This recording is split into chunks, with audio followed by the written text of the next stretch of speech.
Welcome to the Parenting Power Podcast, supporting parents with the real-life tools they need to raise the confident, interdependent people the world needs. Gail Bell and Julie Friedman-Smith interview experts who share their knowledge to assist parents in creating a home environment where kids can thrive. Hi, everyone. Welcome to the Real Life Parenting Podcast. I'm Julie Friedman-Smith. And I'm Gail Bell.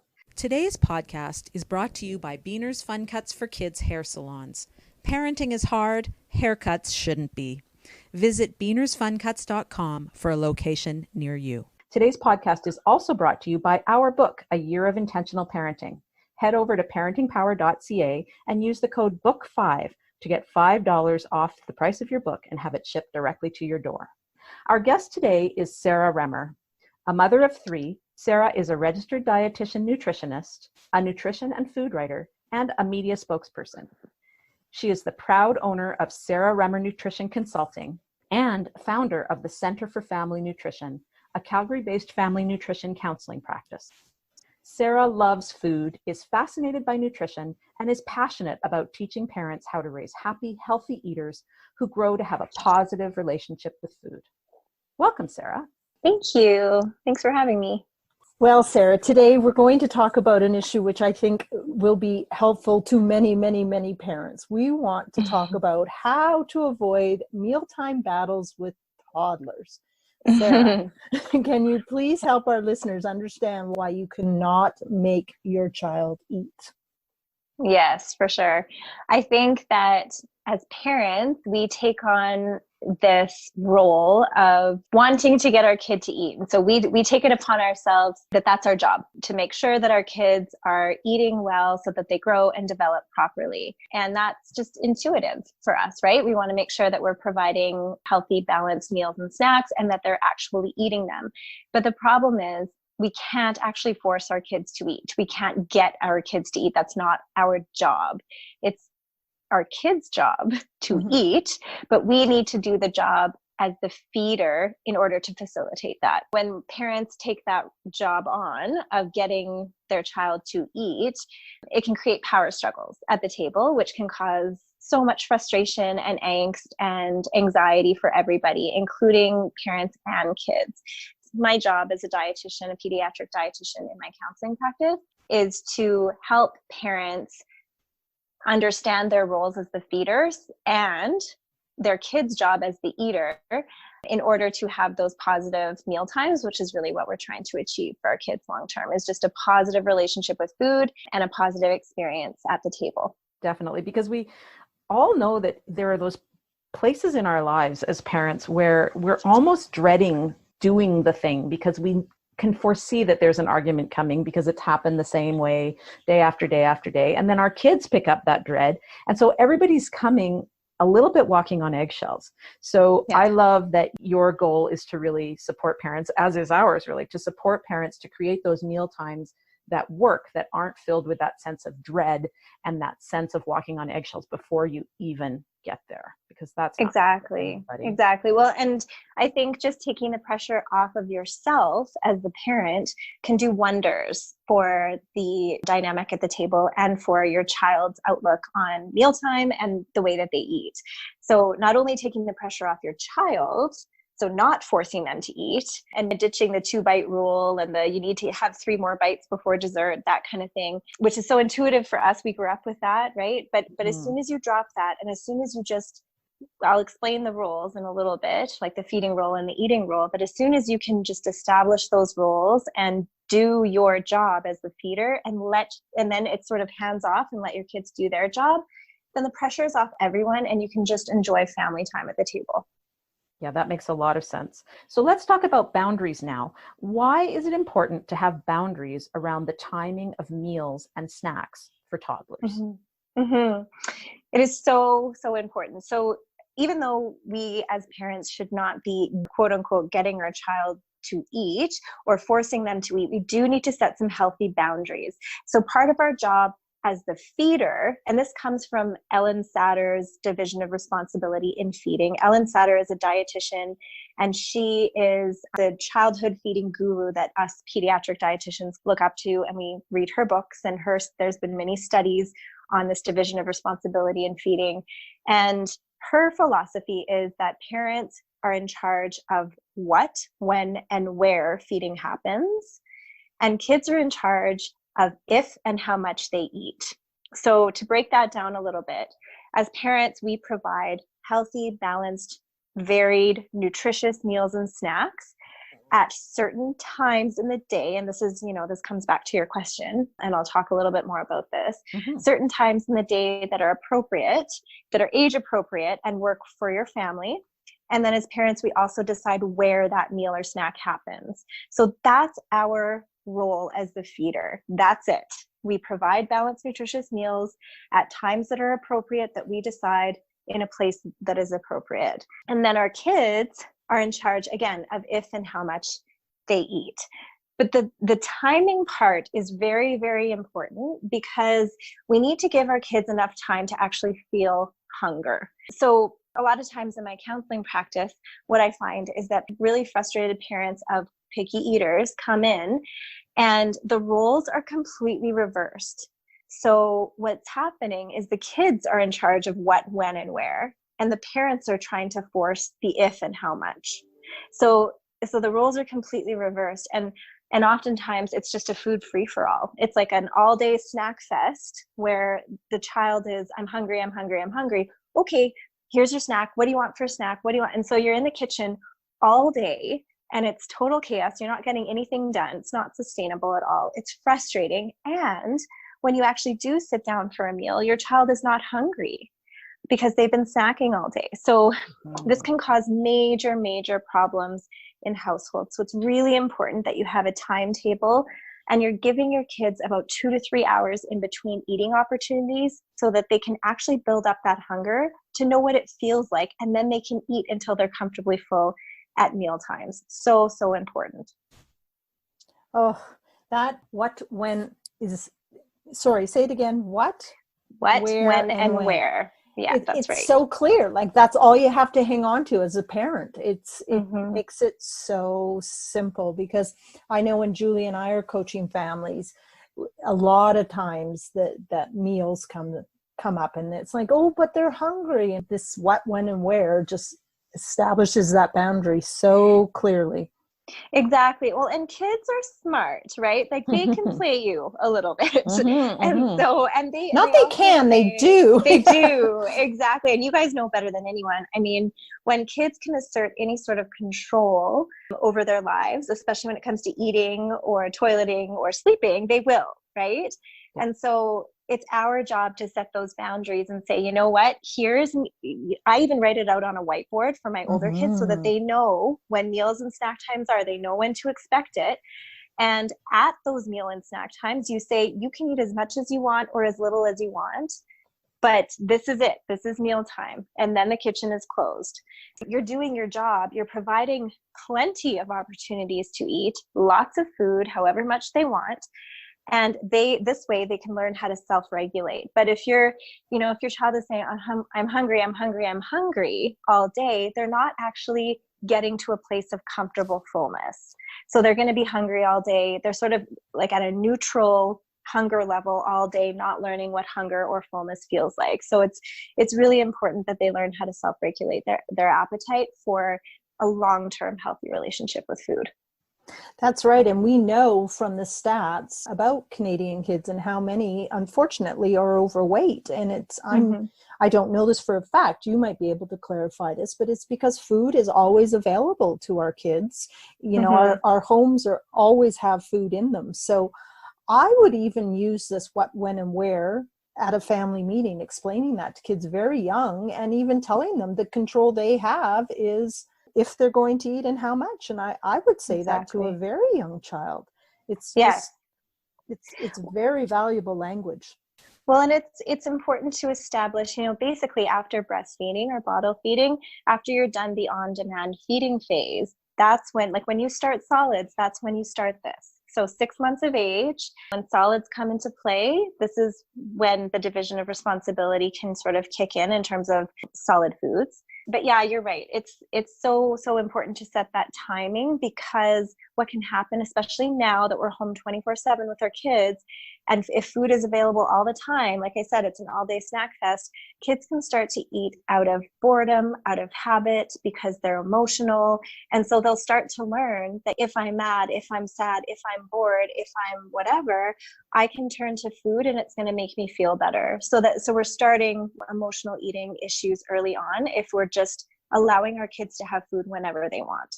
Yeah. And the thing that's just coming up for me as you say that, Sarah, because I think that's phenomenal that you've clarified that, by 6 months we can be putting this in place. But then I kind of hear this collective sigh of everybody who's listening saying, oh, I blew it. I didn't start this at 6 months. Now I'm in this whole other habit and I don't know what to do. And the reality is that for changing almost every parenting habit, it's really about the parents getting comfortable with it and having an idea about it, and then bringing it to the kids as, this is what we're going to do. This is how it's going to be. So don't beat yourself up, parents, if you don't start this months. You can start this at any point in time. Absolutely. Well, and I have who we see in my nutrition counseling practice here in Calgary is, I would say 80% of our clientele are parents of picky eaters. So either, you're either the toddler phase, which is very common, or another age that's quite common for picky eating is around 6 or 7 years old. Yeah. So I have parents who are coming in and they are just at their wits' end. And these are deeply ingrained habits over a period of years. And so, yes, it does become a little bit trickier as your child gets older, but I have seen so many kids, 7, 8, 9 years old, even older, and parents have been able to successfully create new habits and routines, and their kids are just fine. So yeah, absolutely, you're not doomed if you've been if the roles have been reversed in your household. You're among many, many, many parents, and there's so much that you can do with the right guidance. Awesome. Okay, so you also speak to parents about family-style meals where kids are able to serve themselves, and how you feel these are key, even for little folks in our house. Can you expand on that thinking? I love family-style feeding for so many reasons. You guys know this. I talk about it all the time. And we do it in our house. I would say 75, 80% of the time we're doing family-style meals because it's so easy for me. Basically what family style meals are, if people don't know what they are, is you lay out all the ingredients on the table and everybody gets to serve themselves. So it's sort of like an assembly line. So if you can picture something like tacos, you're having a taco night and you have the taco shells, maybe you have soft ones and hard ones, and then you have the meat mixture, and then you have the tomatoes and the salsa and the cheese and everything, and your child, like as young as 2 years old, you could help them assemble their own taco, and they get to choose what goes into that taco or what gets put on their plate. So you're not plating it for them and serving them. You're allowing them to have some say and have some control over what goes on their plate. But you've still done your job as a feeder because you've provided all of those foods on the table.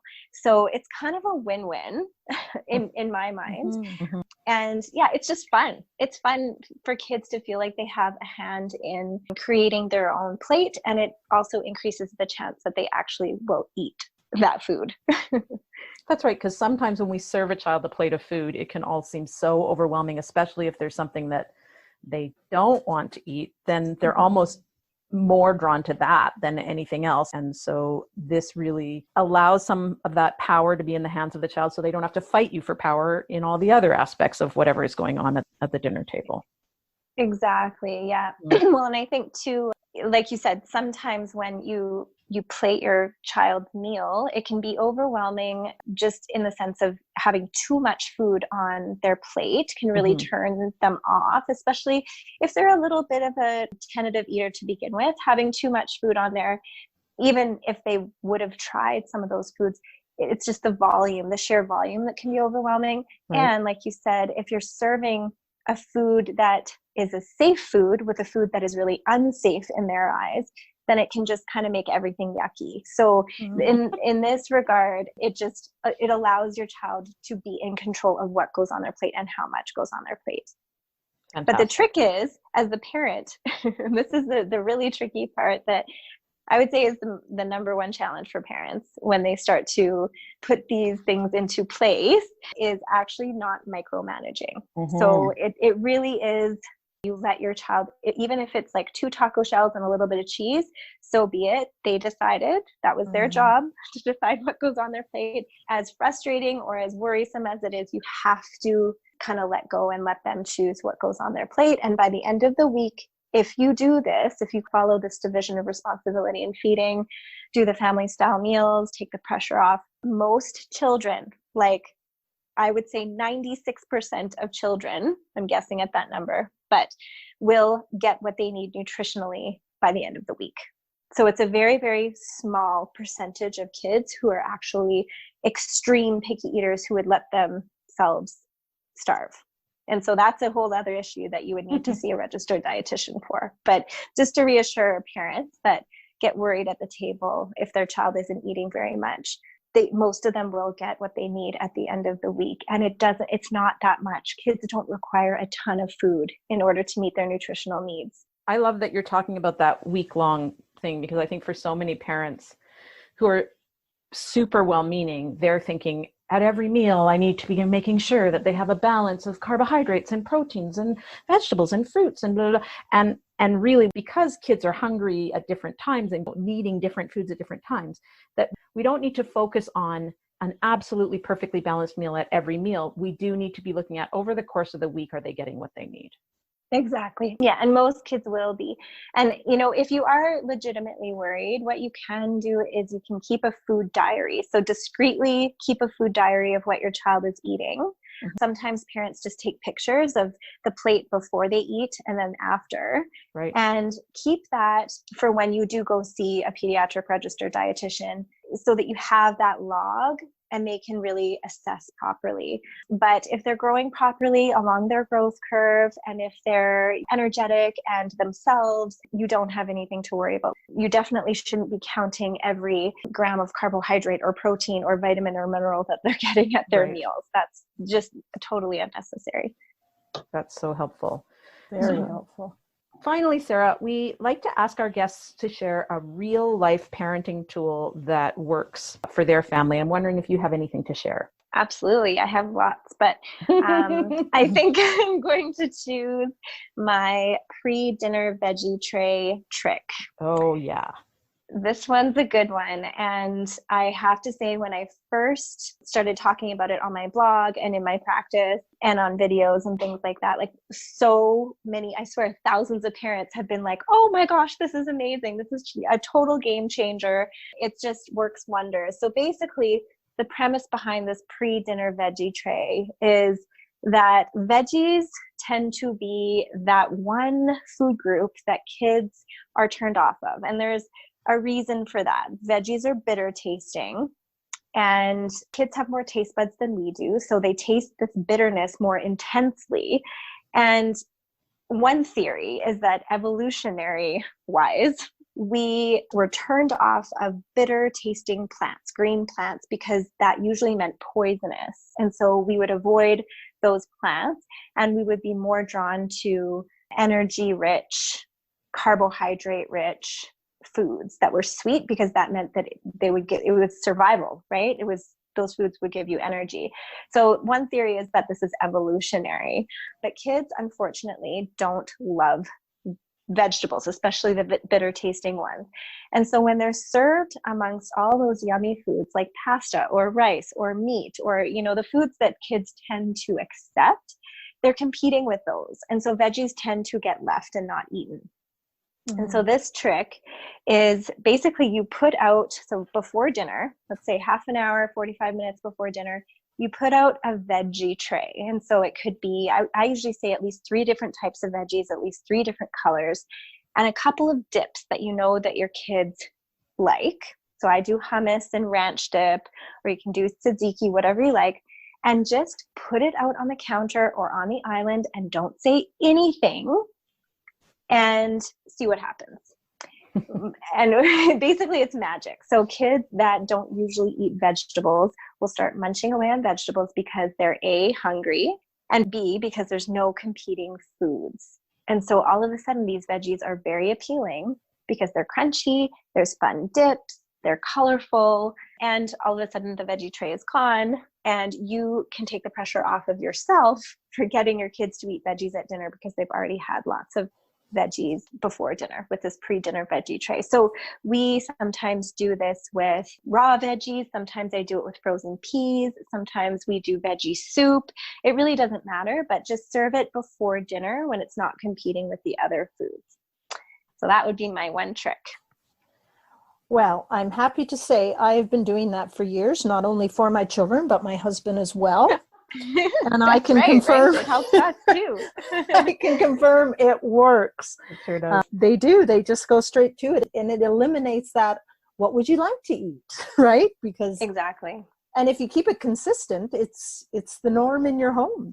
It's even what they expect. So Exactly. thank you so much for sharing this really important information and the whys with us today. You're welcome. It will help. My pleasure.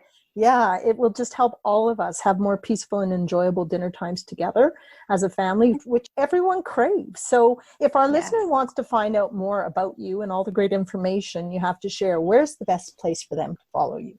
They can visit my website. It's sarahRemmer.com. And I'm on Instagram daily. It's just at Sarah Remmer. So that's probably the two best ways. Sarah, it's so helpful to hear what you have to say. If anybody who follows either of us knows that we work together a lot. I know, I love it. I know that every time we're following you, every time I turn on Instagram, you've got 5 tips here or 2 tips here, and they're all so useful. So I know our listeners will really benefit. And listeners, if you've heard this and you're thinking of a friend who needs to hear it, please, please let them know, because it's going to make them feel better, and it will help you to feel better for helping them as well. So we look forward to passing this information along. Awesome. Thank you. Thanks, Sarah. Thank you. We hope that you've enjoyed this episode of the Real Life Parenting Podcast. If you're looking for more real life parenting tools, then please sign up for our weekly Thoughtful Thursday email newsletter. It's free and it's really good. Just visit our website, parentingpower.ca, to subscribe. While you're there, check out our book, A Year of Intentional Parenting. Like this podcast, the book was created to help you feel confident, capable, and calm. Thanks so much for listening, and we look forward to connecting with you again right here every Monday.